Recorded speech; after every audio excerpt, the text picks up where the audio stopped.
तर मी आहे सध्या पुण्यातल्या नेहरू स्टेडियममध्ये. आंतरराष्ट्रीय क्रिकेटचं स्टेडियम एकीकडे होतं हे 2005 पर्यंत, आणि त्याच्यानंतर मग या ग्राउंडवरून शिफ्टिंग करून तिकडे गहुंजेला नवीन इंटरनॅशनल पुण्याचं स्टेडियम उभारण्यात आलं. तेव्हापासून या स्टेडियमवरच्या मॅचेस कॅन्सल करण्यात आल्या, म्हणजे इकडे मॅचेस तेव्हापासून होत नाहीत. पण 2005 ची जी शेवटची मॅच झाली होती ना, ती मॅच मी लाईव्ह टीव्हीवर पाहिलेली होती. त्यावेळी दूरदर्शनवर त्या मॅचेस लागायच्या. त्या मॅच बद्दल पण मी तुम्हाला डिटेलमध्ये सांगणार आहे, आणि त्याचप्रमाणे नेहरू स्टेडियम सध्या कसं आहे आणि नेहरू स्टेडियमवर सध्या काय चालतं हे सगळं ना आजच्या व्लॉगमध्ये मी तुम्हाला दाखवणार आहे. तर इकडे जुना हा क्रिकेटचा स्कोअर बोर्ड आहे.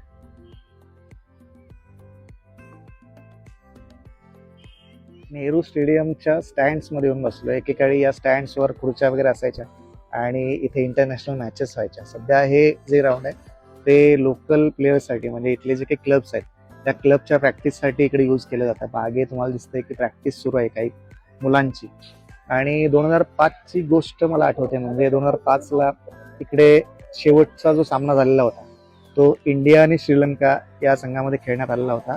आणि ती मॅच जी आहे ती मी लाईव्ह मॅच त्यावेळी नॅशनलवर लागायची आणि ती मॅच मी पाहिलेली आहे. त्या मॅचमध्ये महेंद्रसिंग धोनीनं शेवटला 2 षटकार ठोकून हा सामना जिंकलेला होता. म्हणजे राहुल द्रविडनं 63 रन्स काढल्या होत्या आणि वेणुगोपाल राव आणि महेंद्रसिंग धोनी आणि सुरेश रैना या तिघांनी शेवटी ती मॅच 45व्या ओव्हरमध्ये आय थिंक जिंकलेली होती. आणि त्याच मॅचमध्ये अजित आगरकरनं 5 विकेट घेतलेल्या होत्या आणि त्याला सामनावीराचा पुरस्कार देखील या मॅचमध्ये देण्यात आलेला होता. आणि एक गोष्ट मला अजून आठवते, म्हणजे ज्यावेळी आगरकरला मॅन ऑफ द मॅच देण्यासाठी प्रेझेंटेशन जी सेरेमनी असते तिथे बोलवण्यात आलं, त्यावेळी ICCचे अध्यक्ष आय थिंक शरद पवार साहेब होते आणि ते तिकडे उपस्थित होते.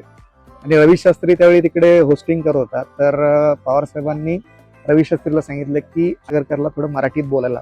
आणि मग रवी शास्त्रीनं अजित आगरकरला विचारलं की तुला पुणा कसा वाटतो, आणि मग अजित आगरकर बोलला की नेहमीच मला पुणा चांगला वाटतो.